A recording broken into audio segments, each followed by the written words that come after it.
Good evening, everyone. We're truly glad to have you back with us tonight. In this episode, we dive into the eerie world of food deliveries gone wrong. Because sometimes the horror doesn't wait inside the house. It shows up right at your door. So grab a blanket, dim the lights. And if you're enjoying this type of content, make sure to subscribe. It helps us keep delivering you more terrifying tales. And now, you're watching Sleep Horror Stories. Before I start, let me introduce myself. My name is Mike, and these days I run a small restaurant with my wife. But back in the day, I spent 5 years delivering pizzas for the same franchise. I worked the evening and night shift. The place closed at 11 p.m., and the last orders came in around 10:30. After that, we didn't take any more deliveries. One night, I remember it was 10:25 when the store phone rang. A customer was asking for delivery, but the address was pretty far out. My coworker told the person we couldn't take any more orders due to the time. But the caller said he'd leave a great tip. My coworker looked at me and whispered, "Your call." Of course, I said yes. I needed the money. As soon as the food was ready, I hopped on the scooter and headed toward the address. It was way out in the rural outskirts of town. Keep in mind, this was 2004. No smartphones, no GPS.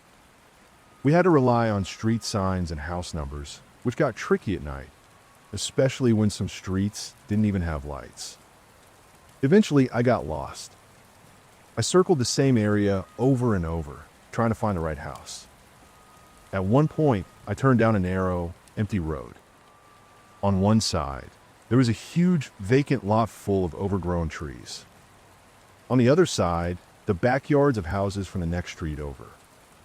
I was going slow, scanning for street signs, when suddenly the scooter started to stutter. The engine struggled and then shut off completely. That was weird. The scooter was practically brand new. They had just brought it into the shop to replace the old ones. I pulled out my phone to call the restaurant, but just then, I saw someone walking toward me.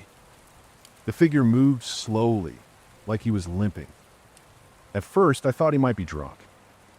But as he got closer, I realized he was my age. He didn't stop walking until he was a few feet away, and then he said something that chilled me. "Don't get back on that scooter." Then he just kept walking off the road and into the woods. I couldn't see where he went after that. At first, I was freaked out. Maybe he was trying to rob me. But then I thought maybe he was high or something. Still, I was shaken. I reached for my phone again when I heard someone call out. "So," they yelled it twice. I turned and saw an elderly man dragging a hot dog cart toward me. He walked up and said, "You need to get out of here. That boy you just saw, he's not alive. He got hit by a car right here years ago, riding his scooter. He's appeared to several delivery guys. First their scooter breaks down. Then he shows up. I just stood there, speechless. I didn't know whether to believe him or not, but fear was setting in fast.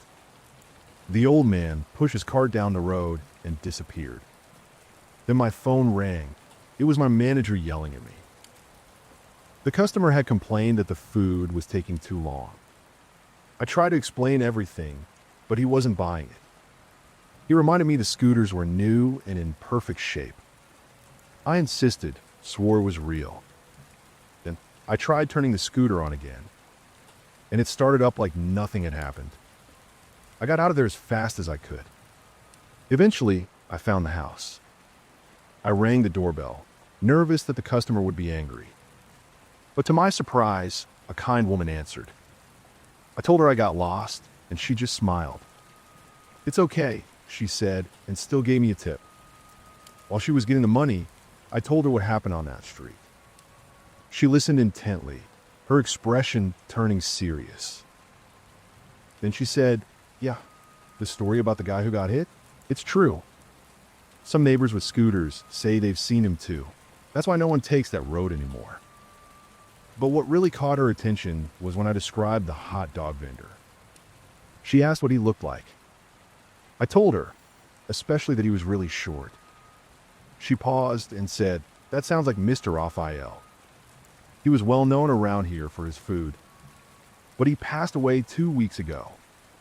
I didn't know whether to laugh or run.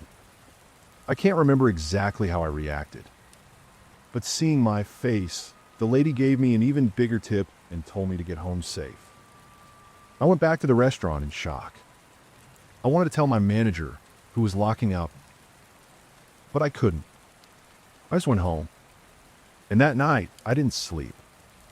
After that, I never wanted to take far deliveries at night again. I always found some excuse to pass the job to someone else. Eventually, I quit. And even though it's been years, I swear I still remember that night like it was yesterday. Sometimes I wonder if that road led to some kind of portal, one where only the dead walk. My name is Stephen Martin, and back in 2011, I used to deliver for a sushi restaurant here in town. There was this woman, somewhere between 65 and 70 years old, who ordered from us often. We all knew her by name. She was famous for tipping well, but she wasn't exactly warm. She was polite, said thank you, handed us the cash, and that was it. No small talk. Just a routine. One cold, rainy Monday night. I remember it clearly. We were getting ready to close. It was just me, another dasher, and Luis, our cashier, who also took phone orders. We were hanging out, passing the time until 11. Then the phone rang. Luis picked it up like usual. My coworker and I stayed quiet. But we noticed something strange. Luis's expression changed mid-call, like something was off. We saw him ask the woman if anyone else was with her. Then he asked if someone else might have picked up another phone in the house. We couldn't hear the other side of the call. But after a moment, Luis wrapped up and told her the food was on its way. When he hung up, we both asked him what just happened. He still looked pale. "I've got goosebumps," he said. That was the lady who tips well. But while she was ordering, I heard something.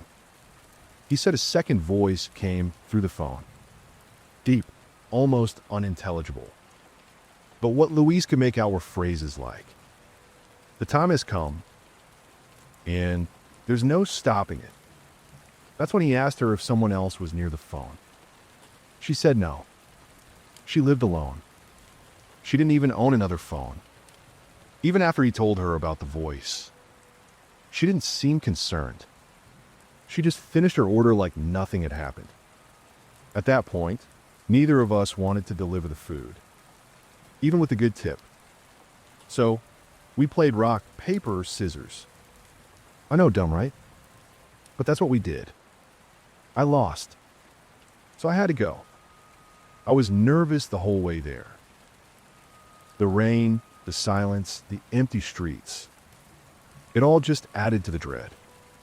When I got to her house, everything was dark. Even the porch light she always left on was off. I got off the scooter and rang the bell. No answer. I stood there wondering if I should just leave, when I noticed the front door was slightly open. I hesitated. Still do. I regret what I did next. But I pushed the door open. The first thing I saw were feet. She was lying on the kitchen floor. I knew it was her. I froze. I called out her name. No response. I ran back to my scooter and dialed 911. The paramedics arrived fast. But it was too late. They said it was natural causes. Just bad timing. I was in total shock. Why me? Why'd I have to find her like that? Before I left, I overheard two neighbors talking. I don't remember their exact words, but they said something like, "It was bound to happen. That woman was playing with fire. Apparently, she was into dark stuff." witchcraft. And when I opened the door, I saw something that confirms it. Right by the entrance was a statue of the Grim Reaper. I went back to the restaurant. My coworkers already knew something had happened. I had texted them while waiting for the cops. Luis was especially shaken. He kept repeating it. I heard the voice. It warned her. That night messed with my head for months. I mean, wasn't paranormal in the traditional sense, but it felt like something way worse. Something knew she was going to die, and it made sure someone else heard it.